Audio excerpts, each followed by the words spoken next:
Hello, I'm Dara Briain. Welcome to my school of hard sums. We're here to resolve one big dilemma, which is, when faced with practical, everyday problems, what's the best method to use? Is it better to apply mathematical principles, or do you dive straight in with a devil-may-care, gung-ho, can-do approach? This show is a battle of brain versus brawn, and tonight I shall be playing the role of brain. Each week, my grey matter is pitched against the brute force of my two comic guests, as we tackle three increasingly fiendish problems that we've never seen before. Oxford professor Marcus S02E05 is here to set the questions and decide whose approach is the best. And to keep us all on our toes, there's a bunch of brainy maths students having a crack as well. But first, let's meet my competition for tonight. Andrew Maxwell and Marcus Brigstock. Gentlemen, how are you? Good. Very well. Andrew, you strike me as a creature of instinct. Oh, yes, I'm very much a creature of instinct. Rather than a creature of reason. Well, there's a little bit of reason in there, but no maths reason. Really? But you can still blunder through the things, you know? I can have a rough idea. You know, if I feel like somebody's undercharged me or oversold me something, I might have an idea. So you canny street maths. Exactly. Yes. Street maths. Yes. That's yes. you did. If I leave the shop and go, hey, wait a minute. 2 magic beans. Everybody knows you need 3 to grow a beanstalk. Yes. Are you easily duped? Yeah, but yes, no, I definitely am, actually. Yeah, but I'm posh, so for the most part I go, oh, well, life lesson. I, last year, got into a dubious fight with HMRC, Her Majesty's Customs, because a cheque, they said, I never paid. And then they would write letters like, your lack of action this, we are taking to be a deliberate choice. Yes. And we're going to send bailiffs and stuff like that. So I had to do the whole thing, go to the bank, get it sorted out. They found a copy of the cheque. The cheque was pay HMRC, and somebody had turned the H into a hashtag and the MR into Mr. And then written their own name, which began with a C alongside it, and just taken the money. To hashtag Mr. Charlie Murphy, whatever it is, yeah. Wow! And they'd gone into a bank, and like I just said, oh, that's my check, please. And, it's my check and my trend on Twitter. My theft is trending. That's really elaborate. Yes, I am. A cultural phenomenon. Let's refocus, gentlemen. Yes. Let's refocus. Yeah. Do we have a theme for this show? The theme for today is how maths can get you stuffed. So we've got a food theme for you. Nicely done. And the first problem is we're going to have breakfast and some bagels for breakfast. One of my favourite mathematical shapes, what we in the trade call a torus. A torus, yes. But there was an idea that the universe was shaped like a torus because the curvature of the universe... This is negative curvature over negative curvature over positive curvature? This is positive curvature. Positive curvature, yeah. Right. So while the two clever maths people talk, if I say to you, Andrew, that's the universe, which bit do you think is Uranus? I enjoy that too much. In the bagel. Hi. Let's do sums. Excellent. So the challenge is, can you cut this bagel with one cut, such that they're 2 rings, but they have to be 2 interlocking rings? Wow, that's great. Oh, yeah, not so much banter now, is there? Not so much with a ha-ha. Well, Andrew, let me start off by saying, what did you just say? But what do you mean? Obviously, if you cut it like that, you get 2 separate rings. Yes. Yeah, you're halfway there. Yes, exactly. But there must be some way of cutting it so that, and I'm going to just do everything, so that basically you've got the 2 rings. Exactly. Only like that. Not that. Not that. Not that. Because, that, but not that. But do be careful with the knives, because some of the number of bagel-related injuries in America is an extraordinary high number. Really? Yeah. The most common domestic injury I have is peeling potatoes.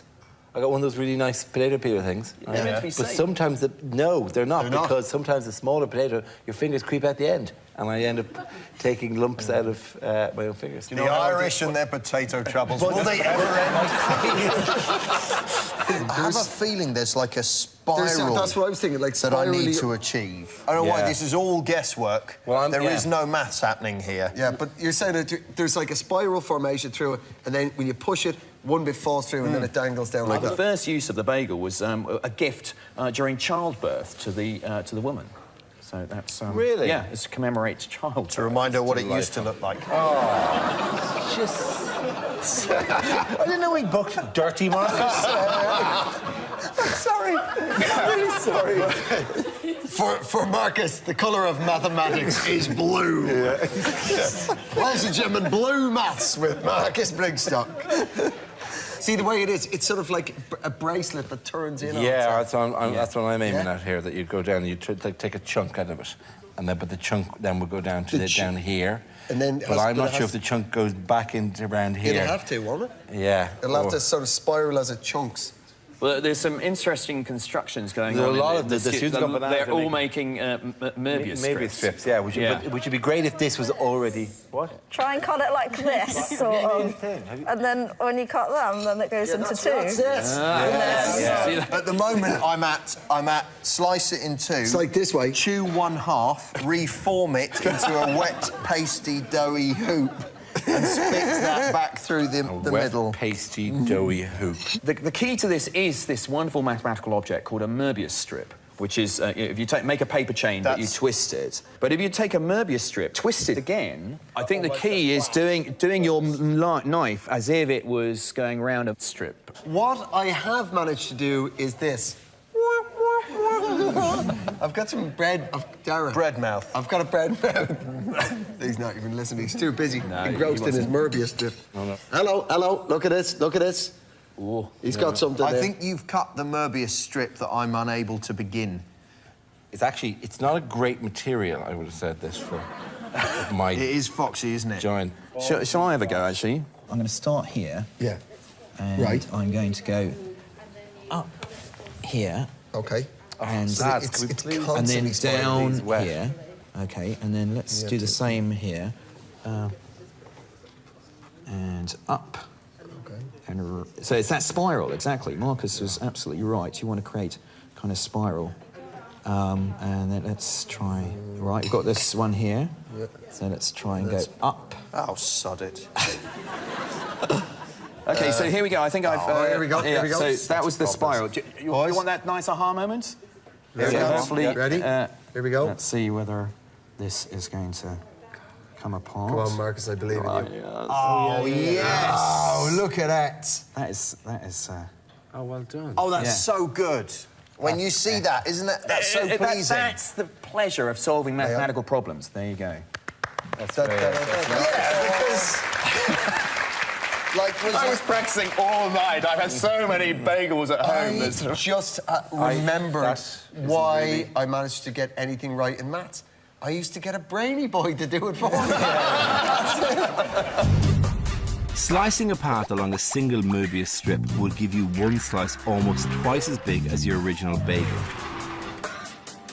Slicing along a double twist Möbius strip gives two separate slices, except here you've wrapped them around each other, so the two slices are now interlinked when they separate. As well, you've clearly used as a teaching aid for some time.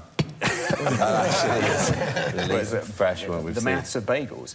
But actually, I think I'm going to give the round to Marcus and Andrew, because Marcus was the first one who came up with this idea of doing a bit of a spiral. So, first round to Briain. OK, great. So join us after the break, where we'll also see the show's big problem. But before that, here's something to ponder over the break. You're hosting a barbecue. If you put a burger in each bun, there's a burger left over. But if you put two burgers in each bun, there's a bun left over. How many burgers and buns do you have?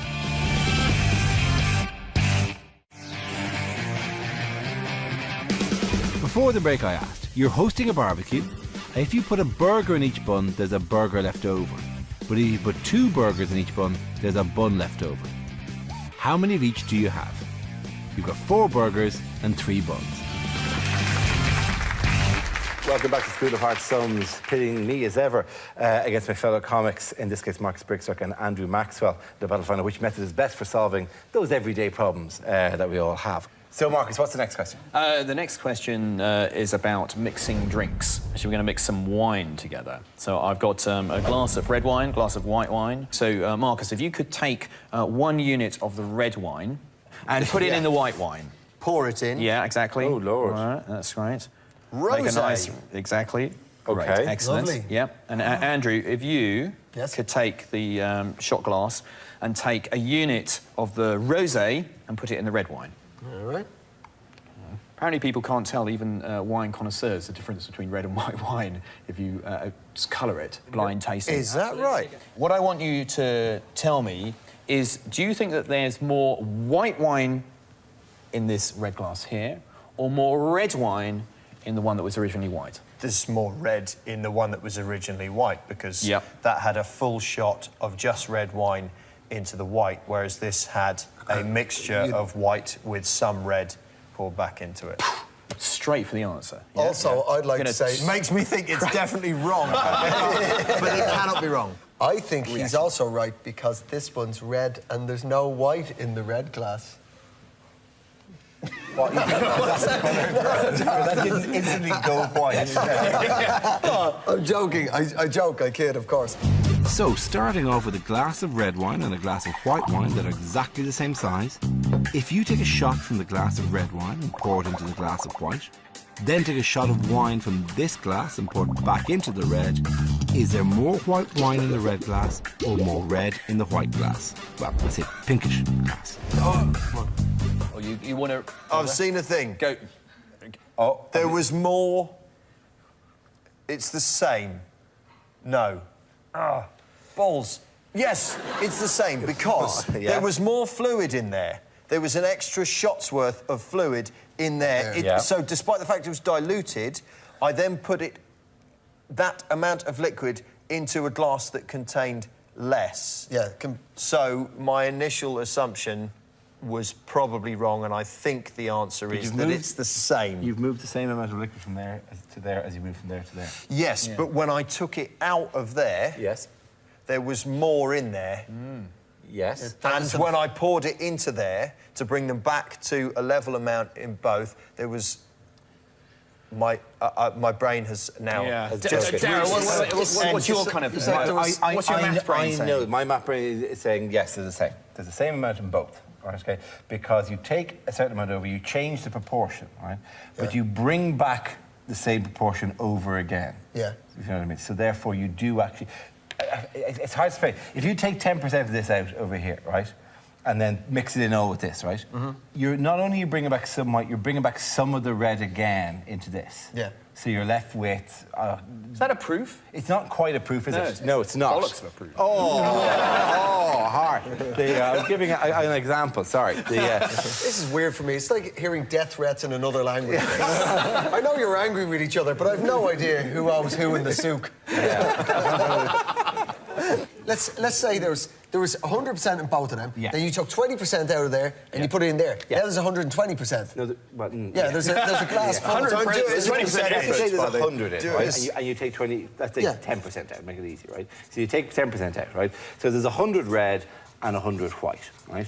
So you take 10% over, right? So now you've got 90 red and 110 red and white, where the ratio is 10 to 1, red to white. Okay? So then you bring the 10% of that back over again. Well, not 10%. You're taking a unit of 10. You're taking a unit of 10. Unit of 10. Right? But the ratio of this remains the same. Right? The ratio of red to white still remains 10 to 1 here. Right? And over here, you have essentially what's left. Am I right? Am I right? Well, look. Which one has got the most liquid in? Now the same. They're the same, exactly. So this one has got some red wine, but some of it's been taken out. Yes. Where is it? It's there. It's in that and it must have displaced some replaced by? Some white must have come over there. So the red and white is the same. You don't need to do any of this. You don't need to do any of it. You're right. Just use a bit of this. Whoa. Right. Go on, Dara. That's great. That's really sorry. It's really simple, right? You start with two that have... We picked a number, right? 100, right? 100%, right? And there's 100% here. You do some stuff. And then at the end of it, how much liquid is there? There's still the same 100. And there's still 100 here. But you know there's less red than there was here. And that red has to have gone here. Right? But that's 100. So something must have come the other way. So for them to be the same, the amount of red that went that way is exactly the same as the amount of white that came that way. Just has to be. Because otherwise, it's been more red went what's the red being replaced with? Came back. It's been replaced with white wine. Are you with me? No, I've got a problem with this. What have you got a problem with? Well, the problem is that I'm back to my original assumption, which is that from your 100 red, 10 went here. And so, in order to get them level, 10 has to come back. Back there, But it was only red that travelled this way. and what travelled back was a mixture of red and white. Yes, I'm not saying it's 10 that's gone in here. I'm saying that the amount of red wine that's been left in there must be the same as the white wine that's been put in here, because there's just been an exchange. But why must it be? Because there's these... Because of the maths. Because the same amount in both. Yeah. So when I said... Same amount. That is the thing, that is the key. If they, at the end of it, have the same amount of liquid in both, it has to be the case. Exactly. Has to be. Yeah, exactly. So where's the red wine gone that's not in there? It hasn't evaporated. It's gone in there. So what's it been replaced by? By white wine. Yeah. So the white wine in here is the same as the red wine in there. That actually... You don't need the maths. You don't need the maths. Actually, you don't need that, but it's right. Remember that after you've made the swaps back and forth, both glasses are still perfectly level. But what was being carried around? Imagine there's 100 drops of wine in each glass, and the shot glass moves 25 drops at a time. After the first pour, the split is now 125 to 75. When I take 25 back, it could be 20 whites and 5 reds. That will give a ratio of 4 parts red to 1 part white in the red glass. In order to ship those 20 whites across, I would have had to have left 20 reds behind, giving a ratio of 4 parts white to 1 part red in the white glass, 4 to 1 again. Whatever new stuff you want to take, you have to leave the same amount of old stuff behind to make the space, so the ratios can only ever be the same in both glasses. Ah, it's the same. It's the same, but yes, got it. What I was doing in my mind was looking for a full shot glass of red in there and a full shot glass of white. No, it and isn't. it's neither. No, it's neither. Exactly. It's neither, but it is the same. Yeah. Because it has to be, because otherwise you'd have a different amount of liquid. Now I see. Let me that was close. I actually could feel... I think it's an aneurysm is what I could feel. Did anyone get points? I think that there was too much indecision on this side. I mean, I really struggled with it. And Dara, you started with those lovely numbers over there. So this round does go to Dara and the Brains. OK, fine. Join us after the break when we will finally tackle the show's big problem, and we'll find out exactly why Marcus and Andrew have been spending their time doing this. Oh, God. 2 A's, 2 B's, 1 C. 1 C. We'll use... What is the most scrummy, lads?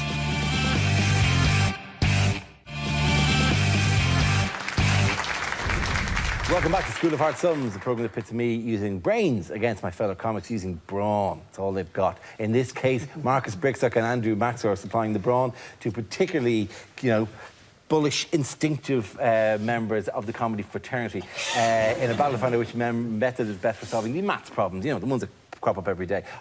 We have a major problem, though. Yep. It's still in the food theme, but this is the mathematics of dim sum. OK, so you've actually... you've gone to a foreign country. You do not speak the language at all. You can't read any of the script or anything like this.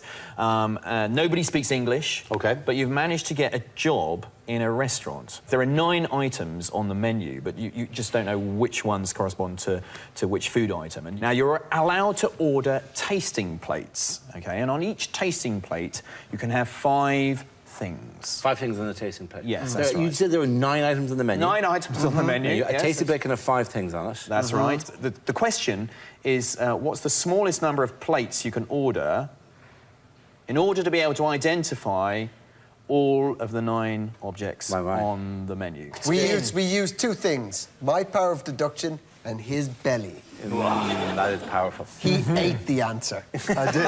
Repeatedly, yeah. Because you've actually gone out and done this now. We have lived abroad. We lived in a secluded part of Really? Where Manchuria. Did they send you? Yeah. Manchuria.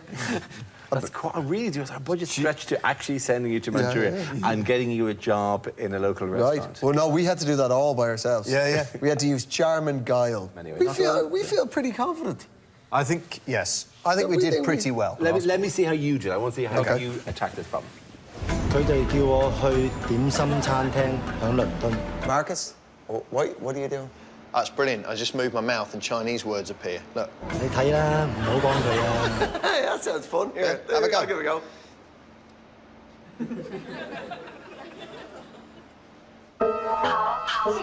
Now, the joy of working in a dim sum restaurant is the food. Yeah. But we don't know what food is unless we can speak the language. Can you? Boy, can I. Watch this. No. What's that? 龍蝦餃 Long ha gao. 龍蝦餃 That's A. What's B? 韭菜餃 Gao choi gao. Long hao gao. Gao choi gao. 香西餃 Hung sai gao. Could Sai you gao. make this sound any more Irish? Hung soi gao. What we need to do is master Cantonese. Simple. It's one of the it's notoriously basic language. Andrew. Marcus. Andrew Andrew. Marcus. Marcus Yeah. What's your name? Henry Henry. What I find weird is Little bit. he doesn't speak any English, but his name's Henry. Yeah, something's up there. Something's going on there. Yeah. Shall I tell you my first thoughts on Please, this? tell me what you got. If we order 5 of them, right, because we can get 5 on each plate, so we'll know what that is. On this, we get 3 of them and 2 of them. And on D and E, we order 4 Ds and 1 E. And then we can work out F to I later on. To be honest, very few people order those. Imagine I haven't taken in anything that you just said. Is there Yeah. another way you could say it so I had a clue what we're doing? If we said we'll have 5 A's, he'd bring us this, and know we'd what go, it is. that's A. We could do that 9 times separately, and it would be a very inefficient way of doing it, right? In the loseriest way, it'll take us 9 goes. Yeah. But we think we can do it in less through a process of Yes. elimination, Yes. not using mathematics, Yes. but by just using common sense. I mean, the good thing about this is if we mess up, you can just eat our mistakes. I want you to bear in mind how much it's taking for me not to just eat this raw. I know that Okay. the game Hungry Hungry Hippos was originally called Hungry Hungry Brickstock. Hungry Hungry Big Stuff. Just me. Singular. 4 times over with dim sum being pushed into the middle. Shot of soy. It's a bit early for me.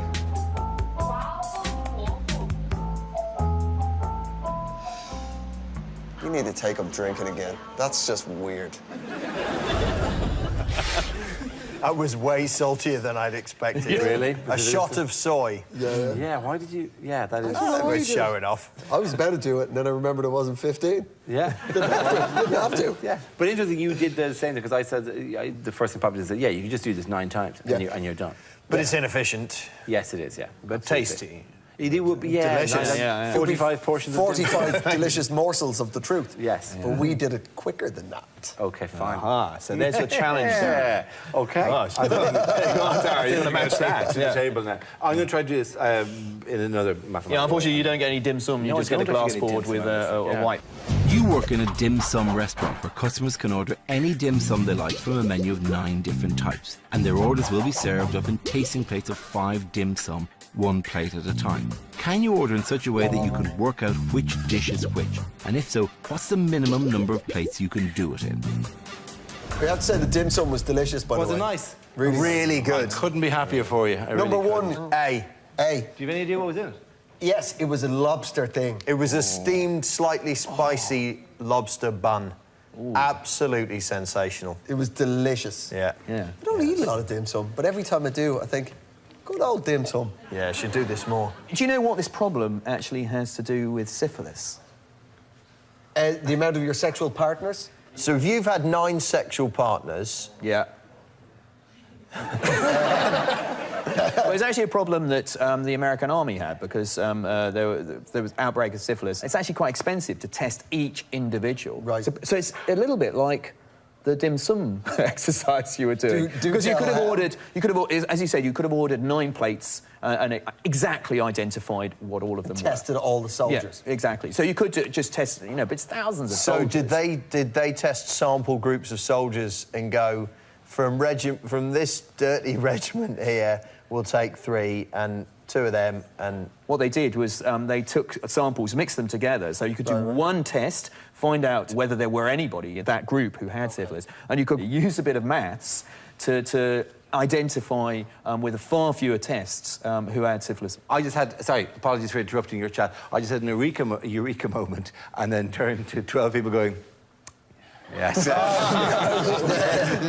Yes. But there is one key thing that you could get bogged down in. Yes, Yeah. and that is that A was delicious. Yes, you can get very much parcel of lobster. So you just go, could all of my tasting plates be 5 of A, please? Do you know, we did do that. Do you know, having just been discussing STDs, suddenly the small parcel of crab meat. much dirty Marcus. Dirty Marcus. New direction of yours. I'm just not sure. I'm not sure if it's a thing. I'm not sure if it's a thing. So, Dara, you think you're on the way to a proof? Yeah, I think we have proof. I'm not proof. Can you do the proof? There's nothing elegant about this. There's nothing elegant. It's just. But there won't be one kernel of a sweet thought in it. But please explain the word elegant with maths. What do you mean by that? What does that mean? Maths is all about beauty. Maths is all about finding some proof in which the result just tumbles out. Like you unlock a safe and then the door just opens. It's a lovely. And there are times where you do it and it reduces down to the thing you started with, which is you want to prove that this is equal to that, and you take the first half of it on a big long journey and do things, and then it just narrows back down, and it's just, that's very nice. Yeah. Like football, where it doesn't count. It's all a goal. But if it just rebounds off somebody's shin and goes in... That's not as beautiful as 40 yards out and just smash it into the back of the net. This one is off the shin. This is Tony Adams blundering it in a corner off his cheek and then onto his thigh. But the rest of the squad, so supportive. They're all on my side, to a huge extent. See, our young friends here, they are sort of laughing at Dara's work. It's really just pointing and that is kind of what they're doing. I mean, I'm new to the show. I mean, I've watched the first series, but these young people seem to be just laughing at you, Baldy. But what are they laughing at? He's so close. Just one letter in that blank space. If you put the right one in, then you've done it. It's appalling. Just one letter. But I'm just trying to understand everything. The group dynamic of it, No. They weren't so small when they were copying my stuff off this to do that. So actually, we can have a little look at Dara's workings. Good. Take your tablets. We can laugh as well. Yeah, we can... Dara. Oh, Dara. Dara. What? So near. Oh, wait. No, hang on. Has he done it in 3? It looks like he's got 3 plates here, and he's got the dishes. So that's interesting. He's got A, B, C, D. We're too full of the laughter a minute ago. Right? Who ate the lobster? Touché. So it's interesting. So here he's ordering 2 of something in the last column, and he's ordering 1 of the first 3s. The B's, the B in A and the B in B column. He's effectively created himself another 2. Yeah, suppose that second thing was the lobster. That's the only thing which appears once on plate A and once on plate B. There's no other letter which appears once on plate A and once on plate B. That was the logic we were working on. And D, for example, there are 2 of those just appearing on plate A. So he knows already from one plate that's that. So what should he put in that missing place? Nothing. He knows that's the other one. He could save money. So he only needs to use 8 of the dishes. So are you leaving that... Should we go and have a look and see what Dara put in that last place? Let's take a look at your homework, Dara. It's better be elegant or I'll hate you, boy. So you put a G in there? It's not... I have put a G in there. I have put a G in there, because you have to put 5 things down. But you don't need it. Well, there is a debate about what you do or don't need. You certainly don't need. You need to get 8 of them, and then that by process of elimination you get the 9th. So that was my eureka moment, by the way, in the restaurant. Was the moment you've done it in 3, amazing. But when I realised. If you miss 1 out, that's actually helpful to this process. I want to see how they did, because we left you stuffing your faces. We left you stuffing your faces. Yes. We have no idea what version of this you were doing in a non-blackboard type way. We were pretty full by the time we left the last BT. He was full. I let him do the eating, and I did the... Let's see how they got on in the restaurant. Dara, your waiters await. Table for 1, sir. So we know what we're doing, right? Right, we've got a rough idea. We've got 9 dishes here. Yeah, I get that. He will cook for us any combination of 5 in a single basket. We need to use those numbers to identify what's what. 5 A's, 4 B's and 1 C. 3 D's, 2 E's. 4 F's, 1 G. 3 H's and 2 I's. Let's put one of them out on each sheet so we know what it is, yeah? Right, so we got that's 1 C there, that's a C. So we know that's an A. And that's a B. So there's 3 of those with the cheeky P. and 2 of them. Those are D's and E's. It might help with the maths if you eat them. Yeah, we should definitely try it. To be honest, mate, I don't really care what any of the other ones are. We just have 10 more A's, so we got 3 dragon's eggs. That needs to get eaten, because you know why? In case it hatches. Yeah, exactly. Something in there was unbelievably spicy. You need the Heimlich. I absolutely don't. Oh, God. Oh, God. That's delicious. So what we've done there is we've ordered 5 baskets with combinations of 1 or 2 things per basket. Never more than 2. So now we know what everything is. I think we can get less than 5.